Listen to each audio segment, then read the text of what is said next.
Hello everyone! We're back again for another topic. Are you ready for another learning session? Now let's get started! Welcome to the new way of learning. Times have changed, but our values have not. Today's lesson, we will learn about examine biases for or against made by the author.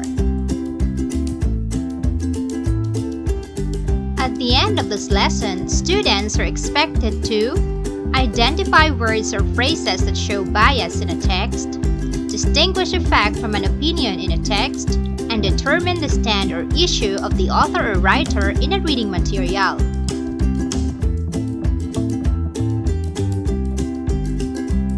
Before we begin, let me ask you first, what is your most significant learning in the previous quarter?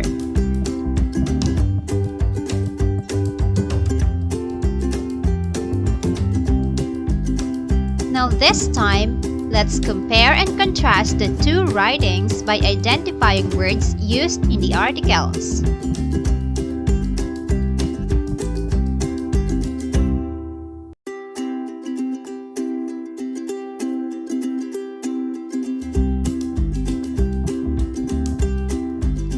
Now let's analyze. What are the words used in the articles? What kind of words are they? Do they point one side of the argument?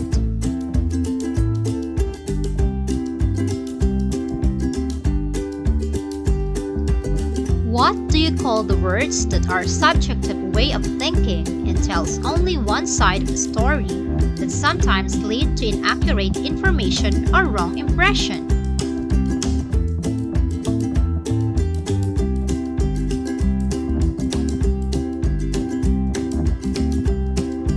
That's great! The answer is bias. As we continue, let's find out what is a bias.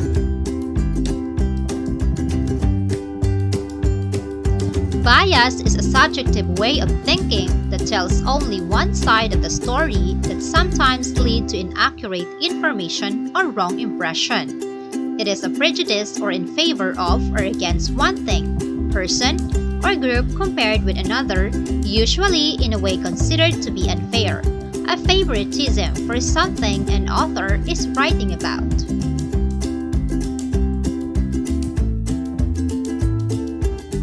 To be truly biased means to lack a neutral viewpoint on a topic. Let's say you like Coke over Pepsi. You were somewhere and you wanted to drink soda, then they only had Pepsi, and you decided to drink water. Instead, you should be showing your bias towards Coke. You need also to find out words that are alternatives in some words often show bias.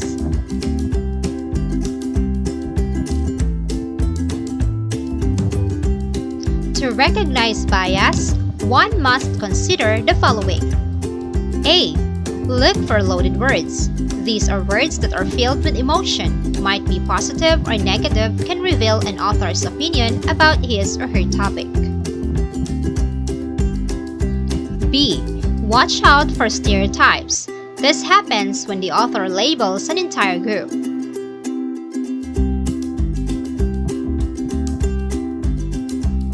C. Notice vague language or generalizations. It is when the author isn't using a specific language or words. D.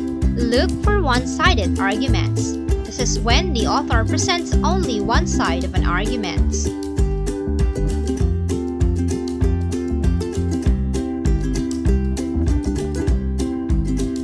Now here are some possible sources of bias. 1. The speaker or writer is relying on incomplete information. 2. The speaker or writer is trying to deceive the listener or reader. 3.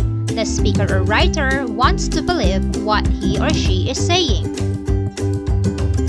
4. The speaker's or writer's past experience is influencing his or her thinking. And 5. The speaker or writer is trying to persuade the listener or reader.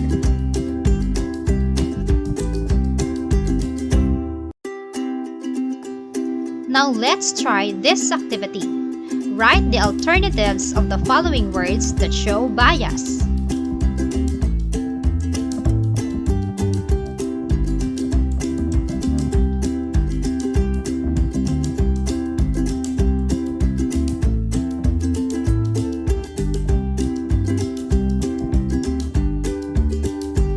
How about another one? Tell whether the following texts are biased or unbiased. Number 1. He has had the physical handicap since he was 5 years old. Number 2. There are many elderly people in our town.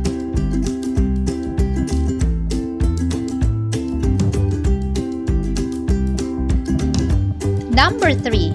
Riding a motorcycle would show facts about good gas mileage, fun, and agility.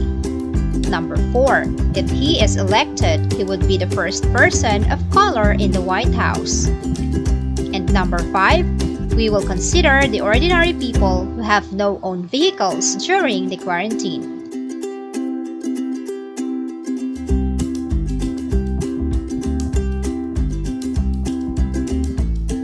Now this time, I want you to share your insights that you have gained from the lesson. 1. How do you identify biases?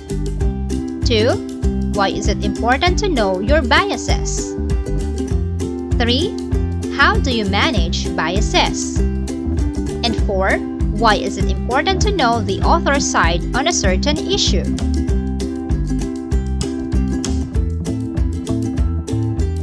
Before we end our lesson, I want you to answer this activity. Read the following question and choose the letter of the correct answer. Number 1. What do you need to consider recognizing a bias? A. Look for loaded words. These are words that are filled with emotion, might be positive or negative, can reveal an author's opinion about his or her topic. B. Watch out for stereotypes. This happens when the author labels an entire group. C. Notice vague language or generalizations. It is when the author isn't using a specific language or words. And D. All of the above. Number 2. Elaine is very rude. She calls so late at night, sometimes as late as 9 o'clock at night. Last week, she called me Sarah instead of Mrs. Olson. I quickly corrected her. So disrespectful. Today, she came over for lunch and brought cookies, without even asking if it was okay. What if I had already made cookies? The author is biased against A. Elaine, B. Sarah, C. Rude children, D. Mrs. Olson.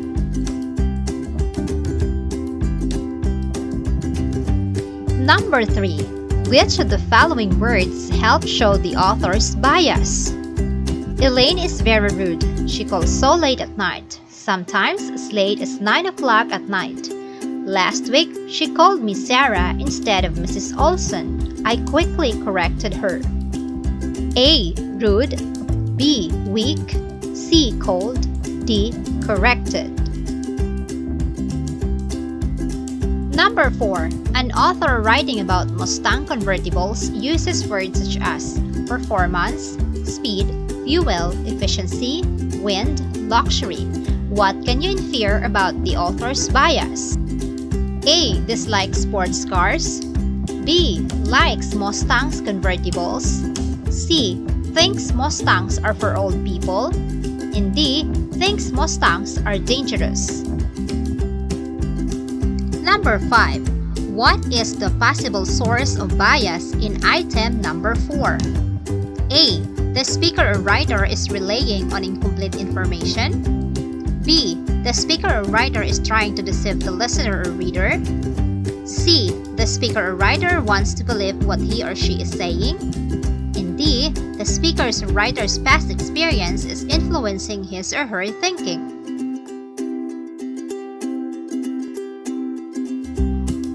Now for your assignment, don't forget to list down what are the different propaganda techniques.